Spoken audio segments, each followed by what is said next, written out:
Hello students, आज इस video में हम करेंगे कॉन्टिन्यूटी एंड डिफरेंशिएबिलिटी एक्सरसाइज 5.6 के क्वेश्चन नंबर 1 to 7। तो इसमें if X and Y are connected parametrically by the equation given without eliminating the parameters find dy upon में dx। तो इसमें फर्स्ट क्वेश्चन में x जो दे रखा है 2at² और y जो है वो at⁴ है। तो यहाँ पे x जो हमारे को दे रखा है वो है 2at²। तो और y जो दे रखा है वो हमारे को दे रखा है a टाइम्स ऑफ t⁴। तो इसमें जो है हम इनका दोनों का t के रेस्पेक्ट में डिफरेंशिएशन करेंगे। तो हम differentiation with respect of t करते हैं तो हमारे पास जो है यहाँ पर dx अपॉन में dt आएगा x वाले से और dy अपॉन में dt आएगा y वाले से। तो यहाँ पे dx अपॉन में dt पहले x का हम डिफरेंशिएशन करेंगे t के रेस्पेक्ट में, और फिर 2a तो कांस्टेंट है वो एज इट इज़ रह जाएगा, t² का करेंगे डिफरेंशिएशन तो ये 2t हो जाएगा। तो इस तरह से ये 2a इंटू में 2t 4at हो जाता है। अब y का डिफरेंशिएशन t के रेस्पेक्ट में करेंगे तो dy अपॉन में dt हो गया, और a कांस्टेंट है तो और जो है t⁴ का हो जाएगा 4 टाइम्स ऑफ t³। तो ये हो गया 4at³। तो इस तरह से हमारे पास dx अपॉन में dt है 4at और dy अपॉन में dt है 4at³। तो dy अपॉन में dx क्या होगा, वो होगा dy अपॉन में dt को डिवाइड करना है dx अपॉन में dt से। तो इससे जो है हमारे पास dy अपॉन में dx आ जाएगा। तो dy अपॉन में dt हमारा था 4at³ और दूसरा जो dx अपॉन में dt है वो है 4at। तो 4a से 4a कैंसिल हो गया, t से t² रह गया ये t³ और यहाँ t² जो है इसका आंसर हो गया। तो इसका मतलब कि dy अपॉन में dx जो हमें फाइंड करना था वो t² के इक्वल है और यही इस क्वेश्चन का आंसर भी है। तो उम्मीद है ये क्वेश्चन का वो करने का तरीका पैरामीटर वालों का आपको समझ में आ गया होगा। अब सेकंड क्वेश्चन पे चलते हैं। यहाँ पे x = a cos θ और y = b cos θ दे रखा है। तो क्योंकि यहाँ पे वेरिएबल पहले वाले में x और थीटा हैं तो हम यहाँ पे x का डिफरेंशिएशन थीटा के रेस्पेक्ट में करेंगे और y वाले में भी जो वेरिएबल हैं वो y और थीटा हैं तो उसमें y का डिफरेंशिएशन जो है थीटा के रेस्पेक्ट में करेंगे। तो दोनों का ही जब हमारे को जो डिफरेंशिएशन है वो थीटा के रेस्पेक्ट में करना है तो यहाँ पे हम लिख देते हैं differentiation with respect to theta. तो अब जो है उससे हमारे को क्या मिलेगा कि x का डिफरेंशिएशन हो जाएगा dx अपॉन में d थीटा, और a क्योंकि राइट साइड में कांस्टेंट है एज इट इज़ रह जाएगा, और cos थीटा का डिफरेंशिएशन हो जाएगा माइनस के sin थीटा, और इस तरह से ये हो गया माइनस के a sin थीटा। तो ये हमारे पास आ गया।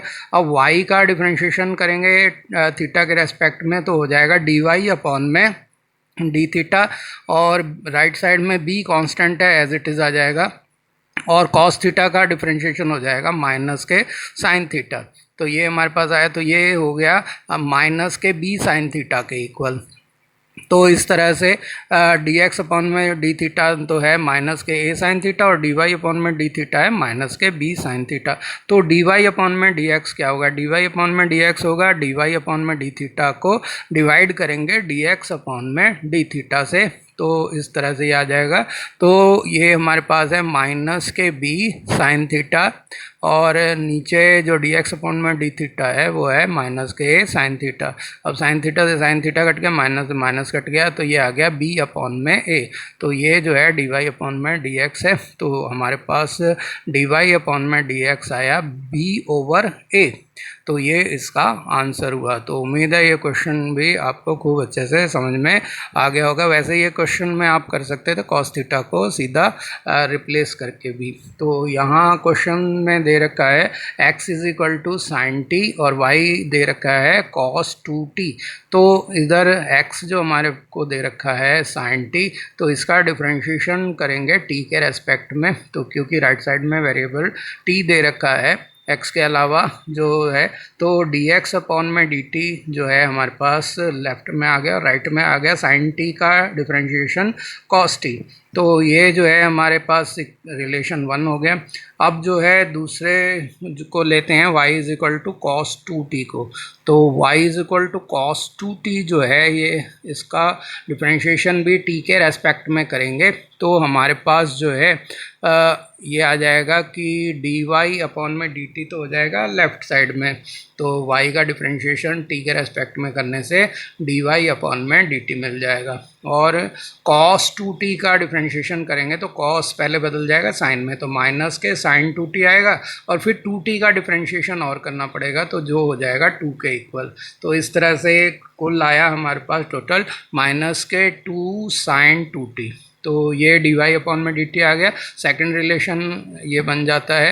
अब आप जो है इसको सिंप्लीफाई भी कर सकते हो क्योंकि sin 2t जो है वो 2 sin t cos t के इक्वल है, तो इसको जो है हम यहाँ पे लिख देंगे sin 2t को 2 sin t cos t, और माइनस के 2 हमारे पास पहले से ही थे तो ये वाले तो इधर इसके आगे लगा देंगे, तो ये हो गया माइनस के 4 sin t cos t।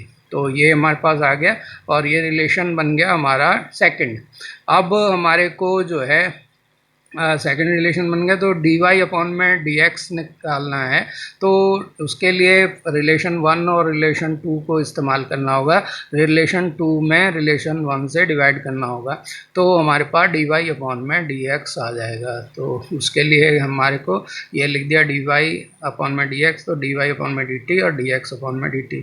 अब जो है dy अपॉन में dt है हमारा माइनस के 4 sin t cos t और dx अपॉन में dt है cos t, तो cos t से cos t कैंसिल हो गया और हमारे पास अब बचा माइनस के 4 sin t। यही जो है हमारा आंसर है। उम्मीद है ये भी आपको समझ में आ गया होगा। अब नेक्स्ट क्वेश्चन पे चलते हैं। क्वेश्चन नंबर 4 में x जो है वो 4t के इक्वल है और y जो है 4 अपॉन में t के इक्वल है। आप इस क्वेश्चन को चाहें तो t की जगह पर जो है रिप्लेस करके फर्स्ट और सेकंड में किसी को एक रिप्लेस करके x और y में डायरेक्ट चेंज करके भी निकाल सकते थे, लेकिन क्योंकि हमें पैरामीटर के तरीके से करना है इसलिए x is equal to 4t का हम डिफरेंशिएशन t के रेस्पेक्ट में करते हैं, तो ये हो गया dx अपॉन में dt।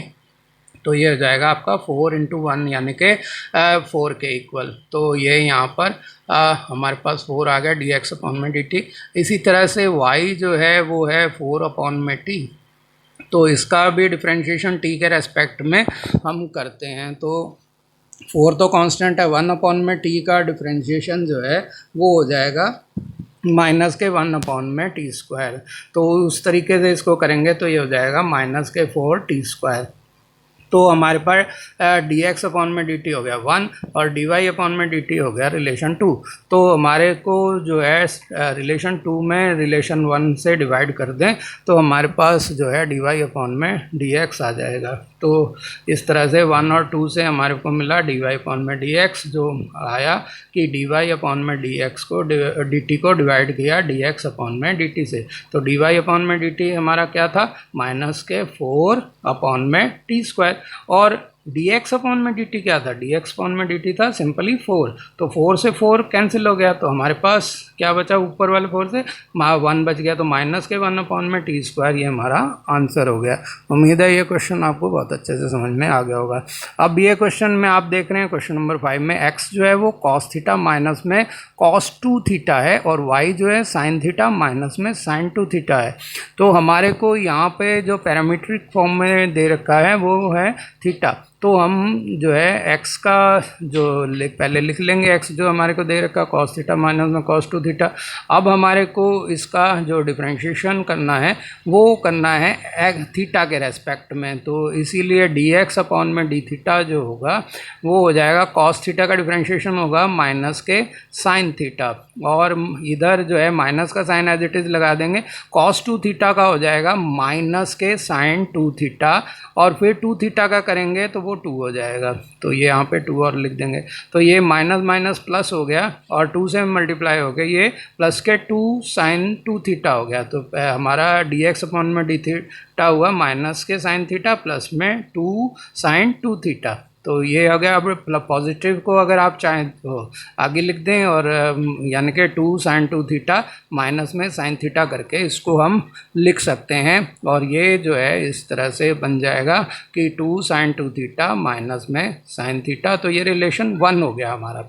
अब हमारे को रिलेशन 2 के लिए बनाने के लिए y is equal to sine theta minus में sin 2 थीटा लेना है।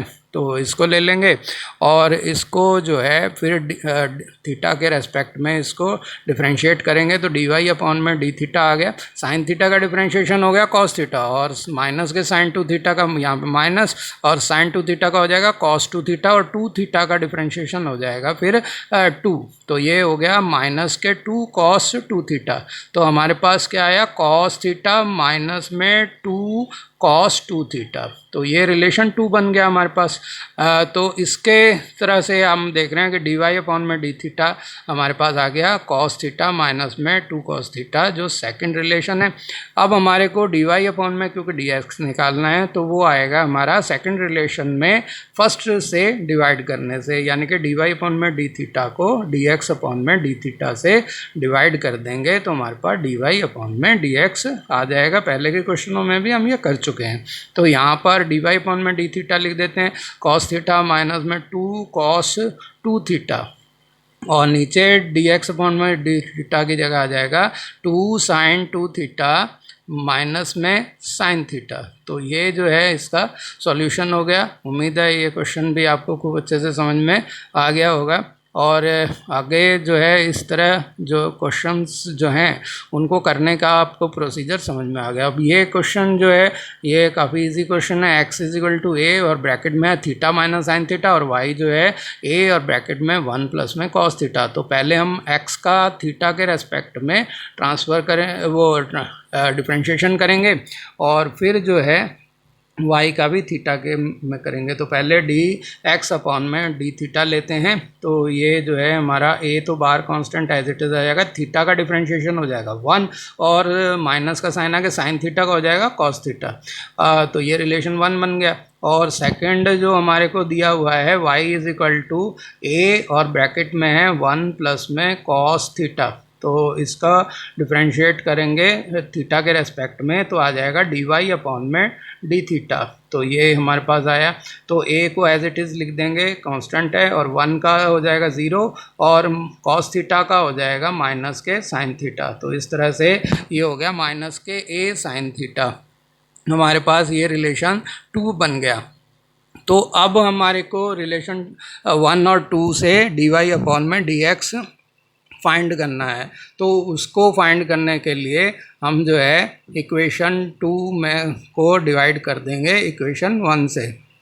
तो हमारे पास डी वाई अपॉन में डी एक्स आ जाएगा। तो डी वाई अपॉन में डी एक्स हो गया डी वाई अपॉन में डी थीटा अपॉन में डी एक्स अपॉन में डी थीटा।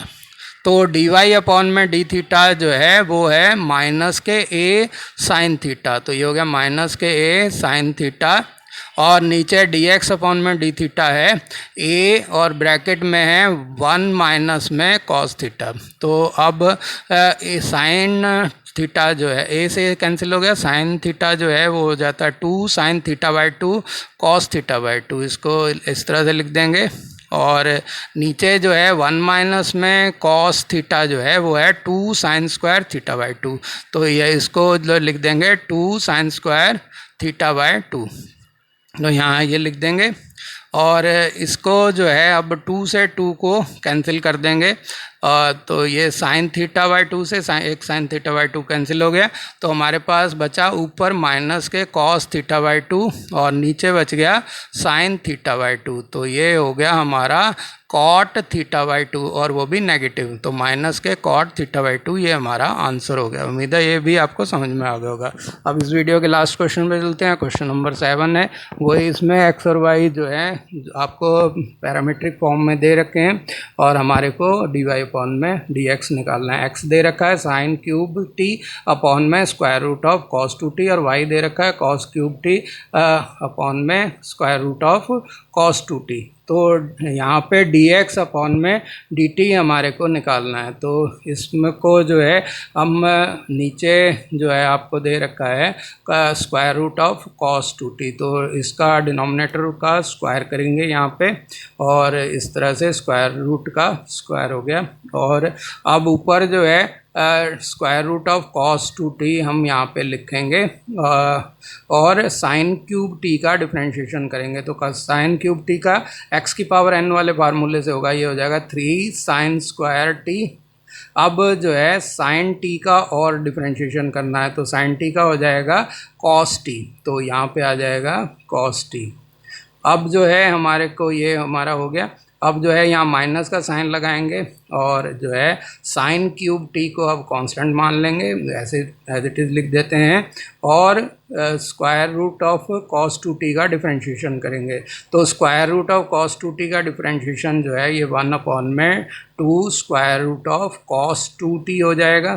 फिर cos 2t का डिफरेंशिएशन करेंगे, वो हो जाएगा माइनस के साइन 2t, यहाँ आ जाएगा माइनस के साइन 2t और साइन 2t का फिर करेंगे तो हो जाएगा 2। तो यहाँ पे इस तरह से आया और अब ये 2 से 2 कैंसिल हो गया हमारा और हमारे पास जो है इस तरह से आ गया। अब ये जो cos 2t का होल स्क्वायर है नीचे डिनोमिनेटर में और स्क्वायर रूट वाले का स्क्वायर होके ये क्या हो जाएगा cos 2t हो जाएगा। और जो क्योंकि सेकंड वाले पार्ट में 1 अपॉन में square root of cos 2t है, तो एलसीएम लेंगे तो वो जो है बाद में एलसीएम लेने के कारण नीचे आ जाएगा, तो यहाँ पे आ जाएगा। तो और जो है इस तरह से हम cos 2t इंटू में square root of cos 2t लिख देंगे। और क्योंकि हमने एलसीएम लिया है तो ये square root of cos 2t जो square root of cos 2t से जो फर्स्ट वाले टर्म है उससे मल्टीप्लाई हो गया तो वो cos 2t हो गया और ब्रैकेट में जो 3 sine square t cos t है वो एज इट इज़ आ गया। और यहाँ जो है दूसरे वाली टर्म में जो था माइनस के साइन क्यूब टी और ये माइनस के साइन 2t से मल्टीप्लाई हो जाएंगे तो प्लस के हो जाएंगे, प्लस के साइन क्यूब टी और साइन 2t जो है यहाँ पर हमारे पास है। तो आप चाहें तो इसको साइन 2 थीटा वाले फार्मूले से खोल के इसको लिख सकते हैं 2 साइन t cos t, तो ये 2 साइन t cos t आ गया। अब जो है इसको सिंप्लीफाई कर लेते हैं और यहाँ पर जो है आपके पास जो है इस तरह से ये फ्रैक्शन में है तो अपना नीचे डिनोमिनेटर में हमारे पास था cos 2t पूरा है और square root of cos 2t है, तो ये हो जाएगा cos 2t की पावर 3/2 हो गया हमारे पास। तो और जो है ऊपर है cos 2t और फिर 3 साइन स्क्वायर t और cos t और दूसरे वाले में sine cube t 2 sine t cos t है। तो आप देख रहे होंगे कि cos t को भी कॉमन दोनों में से निकाला जा सकता है और साइन स्क्वायर t को भी कॉमन निकाला जा सकता है। तो sign square t cos t को हम जो है कॉमन बाहर निकाल लेते हैं और हमारे पास बचा 3 cos 2t, तो पहले वाले में ये आ गया 3 cos 2t, तो यहाँ पे 3 cos 2t लिख देंगे और सेकंड वाले में से क्योंकि साइन स्क्वायर t कॉमन निकाल लिया तो बाहर एक साइन t बच गया और एक अंदर साइन t बच गया, तो ये 2 साइन स्क्वायर t हमारे पास बच जाएगा।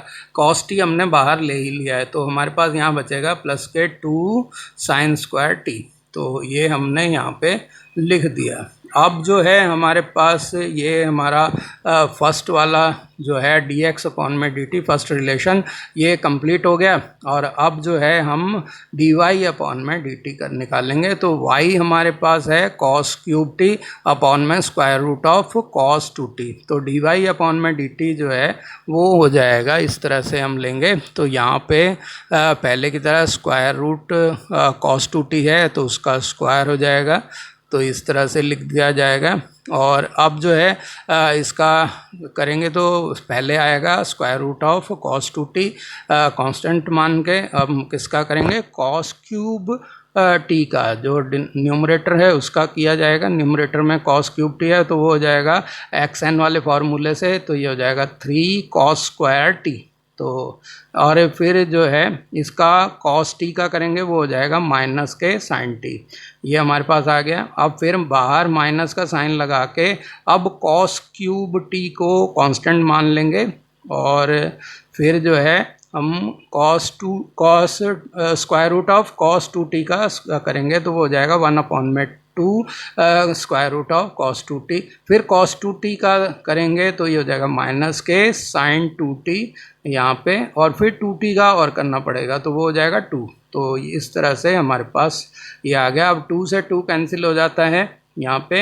अब रूट 1 में square root of cos 2t हमारे पास है सेकंड टर्म में, तो अगर हम इसको एलसीएम लेते हैं तो वो नीचे आ जाएगा, और नीचे जो square root of cos 2t था उसका स्क्वायर हो गया तो वो कॉस 2t में बदल गया, और जो है हमारे पास एलसीएम लेने से आया वो हो गया कॉस 2t का स्क्वायर रूट। अब ये एलसीएम लिया है तो square root of cos 2t दूसरी तरफ भी है तो उससे मल्टीप्लाई होके उसका रूट हट जाएगा और वो कॉस 2t हो गया। और ब्रैकेट में जो हमारे पास था माइनस के 3 और यहाँ पे साइन t और कॉस स्क्वायर t, तो इस तरह से हम इसको लिख देंगे जो ब्रैकेट में था। और इधर जो है सेकंड वाली टर्म में जो है हमारे पास, क्योंकि रूट 2t कॉस 2t तो हट गया, अब हमारे पास बचा है माइनस, और ये माइनस के साइन 2t और माइनस के कॉस क्यूब t है, तो ये प्लस के हो गए, माइनस प्लस हो गया और हमारे पास आ गया कॉस क्यूब t। और फिर जो है 2 साइन 2t है, इसको आप 2 साइन t कॉस t की तरह लिख सकते हैं। अब आप देख रहे होंगे कि आपके पास जो ये दो टर्म्स हैं इनमें से कॉस स्क्वायर टी और साइन टी आप कॉमन निकाल सकते हैं, तो हम जो है नीचे वाले जो टर्म है डिनोमिनेटर की उसको लिख सकते हैं कॉस 2t की पावर 3/2, तो ये हो गया।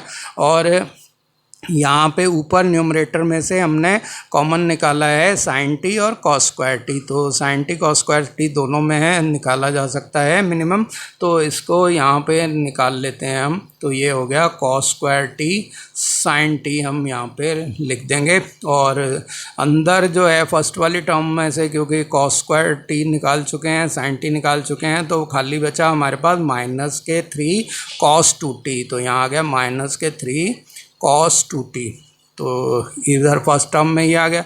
सेकंड वाले टर्म में जो है हमारे पास कॉस की पावर 4t है, उसमें से कॉस स्क्वायर टी निकाल लिया तो कॉस स्क्वायर टी और बच गया, और साइन टी हम ऑलरेडी निकाल चुके हैं, तो हमारे पास बचा प्लस के 2 कॉस स्क्वायर टी, तो ये हमारे पास बच जाएगा प्लस के 2 कॉस स्क्वायर टी इधर आ जाएगा। तो इसको यहाँ पे लिख देते हैं, और हमारे पास जो है अब ब्रैकेट के अंदर आ गया माइनस के 3 कॉस 2t प्लस के 2 कॉस स्क्वायर टी, और बाहर है ब्रैकेट के cos square t sine t, तो इस तरह से ये रिलेशन 2 हो गया। अब हमारे को जो है dy अपॉन में dx निकालना है, तो सेकंड वाले रिलेशन को फर्स्ट वाले रिलेशन से डिवाइड करके उसको निकाला जा सकता है, तो हमारा ये क्वेश्चन जो है इजीली हो जाएगा। तो ये हो गया dy अपॉन में dx जो है हमारे पास इक्वल टू क्या हो जाएगा dy अपॉन में dt और इनटू में dt अपॉन में dx कर देंगे, यानी कि सेकंड वाले में फर्स्ट का डिवाइड करेंगे तो डिवाइड वाले डिनोमिनेटर को उल्टा करके मल्टीप्लाई कर देंगे, यानी कि dt अपॉन में dx हो जाएगा। तो dy अपॉन में dt जो है उसको हम लिख देते हैं cos square t sine t, और ब्रैकेट में जो है ये आपका 2 cos स्क्वायर टी माइनस में 3 cos 2t, क्योंकि नेगेटिव को बाद में लिखना पसंद करते हैं हम, इसलिए हमने इसको थोड़ा मॉडरेट कर दिया, और नीचे है cos 2t की पावर 3/2। और अब इसके साथ dx अपॉन में dt को उसका रेसिप्रोकल करके लिख देंगे, उल्टा करके लिख देंगे, तो हमारे पास जो है cos 2t का पावर 3/2 ऊपर न्यूमरेटर में आ जाएगा और डिनोमिनेटर में न्यूमरेटर आ जाएगा, वो हो जाएगा sine square T cos T, और ब्रैकेट में जो है 3 cos 2t प्लस के 2 साइन स्क्वायर टी, तो ये हमारे पास है, इसको हम लिख देते हैं। अब हमारे ये जो है cos 2t वाली टर्म्स दोनों कैंसिल हो जाएंगी, और इधर भी हम देख रहे हैं कि साइन t एक साइन t से कट गया और cos t दूसरे cos t से इधर वाले से कट गया। तो अब हमारे पास जो बचा है वो है ऊपर न्यूमरेटर में है cos t और ब्रैकेट में 2 cos स्क्वायर टी माइनस में 3 cos 2t, तो ये हमारे पास बच रहा है। और नीचे डिनोमिनेटर में बच रहा है sin t और ब्रैकेट में 3 cos 2t प्लस में 2 sin स्क्वायर t। तो इस तरह से हम इनको जो है लिख देते हैं यहाँ पे। और फिर cos t को जो है हम खोल लेते हैं, उसको जो है cos की टर्म्स में ले लेंगे ताकि cos स्क्वायर t में आ जाए। तो हमें cos 2 क्या पता है कि 2 cos स्क्वायर t माइनस के 1 होता है, तो इसको इस तरह से इसको लिख सकते हैं। और ये लिख दिया, और नीचे जो है डिनोमिनेटर में sin t बाहर ले लिया है ही वो बाहर, और ये जो नीचे जो है cos 2t, क्योंकि उसके साथ में जो टर्म है वो sin स्क्वायर t में है, तो अब cos 2t को sin वाली टर्म्स में खोलेंगे तो ये हो जाएगा 1 माइनस में 2 sin स्क्वायर t। तो इस तरह से यहाँ पे ये हो गया, और प्लस में 2 sin स्क्वायर t हमारे पास है ही, उसको एज इट इज़ हम लिख देते हैं। और ये जो है ब्रैकेट स्क्वायर t ये लिख दिया। अब इसको सिंप्लीफाई करते हैं, तो सिंप्लीफाई करेंगे तो ये हो गया, ऊपर हो गया cos t और ब्रैकेट में है 2 cos स्क्वायर t, और फिर -3 से 2 cos स्क्वायर t से करेंगे तो माइनस के 6 cos स्क्वायर t हो जाएंगे, और -3 को -1 से करेंगे तो ये प्लस के 3 हो जाएंगे। अब जो है नीचे डिनोमिनेटर में sin t है हमारे पास, और ये 3 से 1 को करेंगे 3 हो गया, और 3 से माइनस के 2 sin स्क्वायर t से करेंगे तो माइनस के 6 sin स्क्वायर t हो जाएंगे, और प्लस के 2 sin स्क्वायर t हो गए। अब जो है इसको सिंप्लीफाई करते हैं तो हमारे पास जो है ये है cos t और 2 cos स्क्वायर टी माइनस के 6 cos स्क्वायर टी हो जाएंगे, माइनस के 4 sin square cos square T, और प्लस के 3 हैं तो 3 को प्लस वाले को पहले लिख देंगे, तो 3 माइनस में 4 cos स्क्वायर टी आ गया, और यहाँ पे sin t है, और 3 प्लस का है उसको हम पहले लिख देंगे, और माइनस के 6 sin स्क्वायर टी और प्लस के 2 sin स्क्वायर टी जो है माइनस के 4 sin स्क्वायर टी हो जाएंगे। तो इस तरह से आपके पास जो है ऊपर न्यूमरेटर में cos के टर्म्स में और नीचे डिनोमिनेटर में sin के टर्म में ये आ गया है। तो हम जो है इसको जो ऊपर जो है ब्रैकेट को ओपन कर देते हैं और पूरे को cos t से मल्टीप्लाई करेंगे तो ये हो जाएगा आपके पास जो है आपने ये माइनस बाहर ले लिया पहले, तो ये 3 cos t जो है 4 cos स्क्वायर t से मल्टीप्लाई होके जो माइनस का था, क्योंकि माइनस बाहर ले लिया तो प्लस के cos क्यूब t हो जाएगा, cos स्क्वायर t इंटू में cos t cos cube t हो गया, और प्लस का 3 जो है वो माइनस का 3 हो गया, और cos t से और मल्टीप्लाई हो गया तो ये हो गया माइनस के 3 cos t। और नीचे जो है वो एज इट इज़ जो था हमारे पास sin t 3 से मल्टीप्लाई होके हो गया 3 sin t माइनस में, और 4 sin स्क्वायर t जो है वो हो जाएगा माइनस के 4 sin क्यूब t। तो इस तरह से ये हमारे पास आएगा। तो ये cos ऊपर वाला cos 3t और नीचे वाला sin 3t हो गया, तो ये हो गया माइनस के cot 3t। तो ये इसका सॉल्यूशन हो गया। उम्मीद है ये क्वेश्चन आपको खूब अच्छे समझ में आ गया।